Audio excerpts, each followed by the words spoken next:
Going around the state, talking about the Farm Bill and visiting with a lot of stakeholders. And of course, while I was at home is when Biden's EPA came out with their radical new Green Deal or Green New Deal, whatever they call it now, regulations that are pushing Americans towards those electric vehicles that the chair just talked about. Never mind the fact that the average American can't afford these vehicles. If you look at my hometown of Red Oak, Iowa, I maybe know of perhaps one family in the community that has an electric vehicle. And I don't even know how they charge it.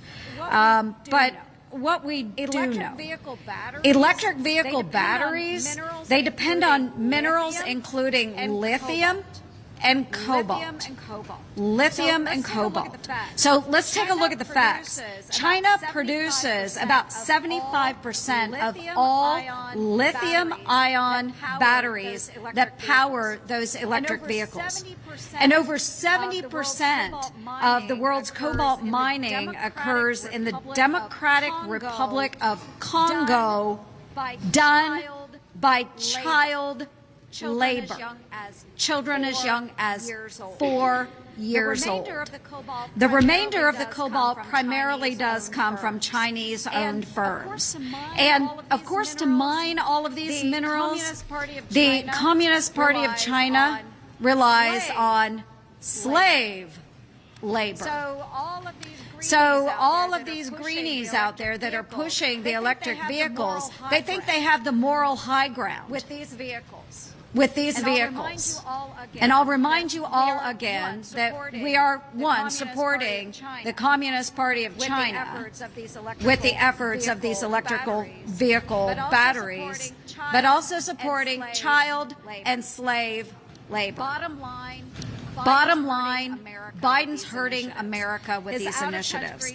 His out-of-touch Green New Deal agenda is increasing our U.S. reliance and on our pacing threat and on the child and slave labor. I can't say it enough. I did fight this last year when we were going through the National Defense Authorization Act to prohibit the DOD from purchasing EVs made with forced labor. And you know what?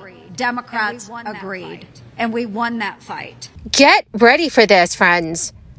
Many economists are warning Americans to prepare for a recession. The recession could lead to buying power shrinking even more. Seniors and retirees could see the biggest effect on their finances.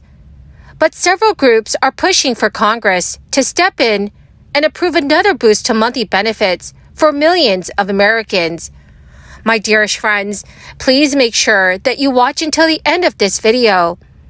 Also, I will be announcing the 2 winners from yesterday's Walmart gift card giveaway.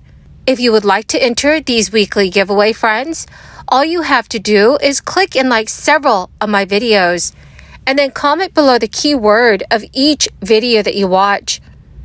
The more videos that you watch and then comment on, the greater your chances, friends, of winning the giveaways. The stock market may be closely watching the chance of an official economic recession, but many Americans across the country are already feeling the squeeze as they contend with higher prices and borrowing costs than they saw 1 year ago. In a recent poll released by Morning Consult last month, almost half of respondents believed the United States was already in a recession. The poll also found that about 41% of Americans surveyed had begun taking precautions and steps to beef up their savings. But a closer look at the data revealed disparities by income.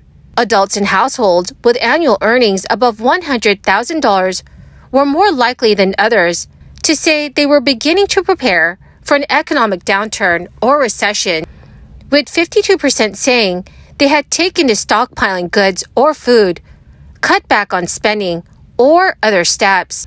But by contrast, the poll found that those in households that earned under $50,000 annually were more likely to say they had not yet begun to make preparations but wish they could. The poll comes as recent months have seen more Americans are feeling poorer and pessimistic about the nation's economic forecast at a time that rising price stickers are putting a squeeze on pockets across the spectrum. At the same time, data shows credit card debt is also on the rise. A recent March study found that credit card debt increased by $85.8 billion during quarter 4 in 2022. That is the highest quarterly increase ever recorded. Recent months have also seen big layoffs, especially in the tech industry, as high-profile companies like Google, Facebook, Apple, and Amazon have announced plans to cut jobs. Other businesses like Goldman Sachs have also unveiled their plans for thousands of layoffs this year.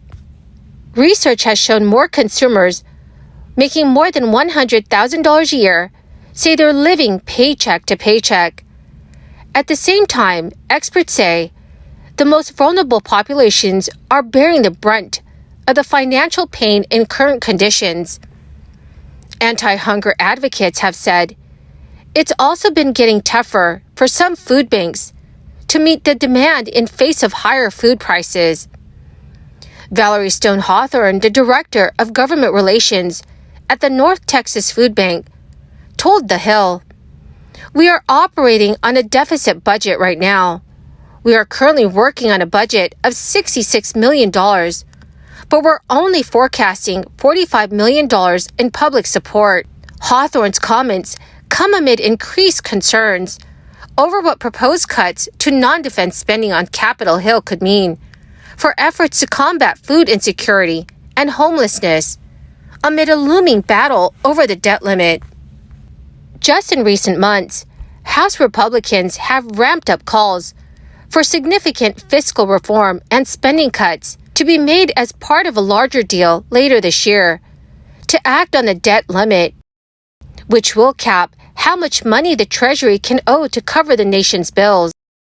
The Treasury first began implementing what it called extraordinary measures in January to buy some time until the nation reaches the so-called X date.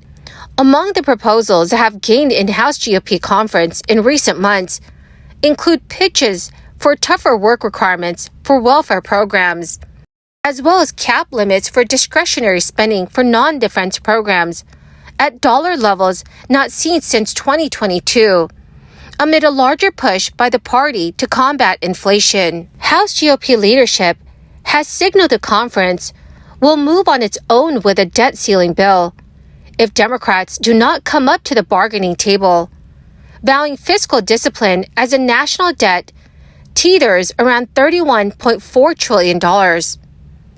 But they face a significant challenge in unifying behind a plan that can win the support of their slim majority in the lower chambers as well as the public. Recent polling shows Americans agree little on areas to draw down on spending. There is consensus among experts that the United States is not currently experiencing a recession, but that doesn't mean that there isn't a downturn on the horizon. U.S. central bankers broached the issue of a potential recession following the collapses of two prominent banks last month. Right now, it is up to lawmakers in Congress to take action and provide extra crisis relief to the American people. So, dearest friends, what do you think that our government should do to help the American people? Please let me know what your thoughts are in the comment section below. Well, my magnificent and most beautiful friends, that is the end of my daily stimulus update video for this Saturday. Thank you so much, friends, for being here and for being here every single day. The winners of yesterday's Walmart gift card giveaway is Dawn Kalman and Gina Lane. Congratulations, my friends! To claim your gift card, please check your notifications page and send me a message. Or you could message me on my Facebook page. Remember, friends, I'll be doing weekly giveaways every Friday. If you'd like to enter the giveaways, all you have to do is click and like several of my videos and then comment below the keyword of each video that you watch. The more videos that you watch and then comment on, friends, the greater your chances of winning the giveaways.